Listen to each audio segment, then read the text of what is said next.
ஓம் நமச்சிவாய, ஓம் நமச்சிவாய, ஓம் நமச்சிவாய. நமச்சிவாய மந்திரம் பல துன்பங்களிலிருந்தும் நம்மை காக்கும். ஆம், ஒரு அடியார் விஷம் உண்டார். அந்த விஷத்திலிருந்து அந்த அடியாரை காத்தது. அது எப்படி?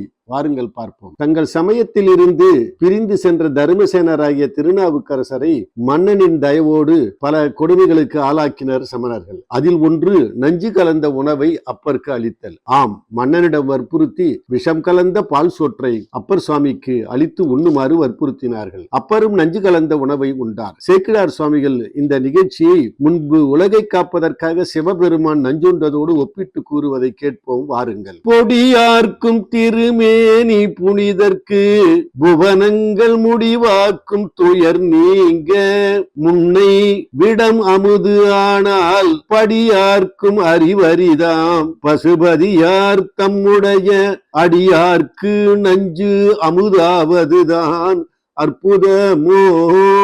ஆம், முன்பு திருப்பார்கடலில் ஆலகால விஷம் தோன்றிய போது சிவபெருமான் அந்த விஷத்தை தான் உண்டு உலகை காத்தார். அதுபோல பசுபதியாகிய சிவபெருமான் அடியார் உண்ட நஞ்சும் அமுதாவதில் அற்புதம் என்ன இருக்கிறது என்று சேக்கிழார் பெருமான் கூறுகிறார். ஆம், உண்ட நஞ்சு உத்தமராம் அப்பர் சுவாமியை ஒன்றும் செய்யவில்லை. அமுதை உண்டது போல் இருந்தார். சமணர்கள் நாவுக்கரசரை அழிக்கும் இந்த இரண்டாவது முயற்சியிலும் தோற்றனர். அப்பர் சுவாமிகளின் நிகழ்ச்சியை விளக்குவது காண்போம் வாருங்கள். துஞ்சிருள் காலை மாலை தொடர்ச்சியை மறந்திராதே அஞ்சி எழுத்து ஓதினாலும் அரணடிக்கு அன்பதாகும் வஞ்சனை பாற்சோராக்கி வழக்கிலா அமனர் தந்த வஞ்சனை பார்சோராக்கி வழக்கு இலா அமனர் தந்த நஞ்சு அமுது ஆக்குவித்தார் நனிபள்ளி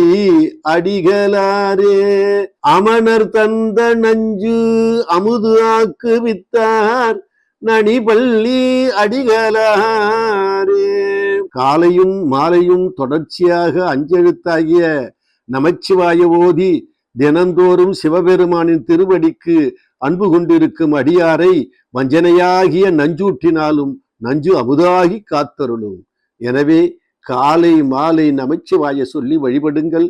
சிவபெருமானின் அருளை பெறுங்கள். தென்னாடுடைய சிவனையை போற்றி எந்நாட்டவர்க்கும் இறைவா போற்றி. ஓம் நமச்சிவாய, ஓம் நமச்சிவாய, ஓம் நமச்சிவாய.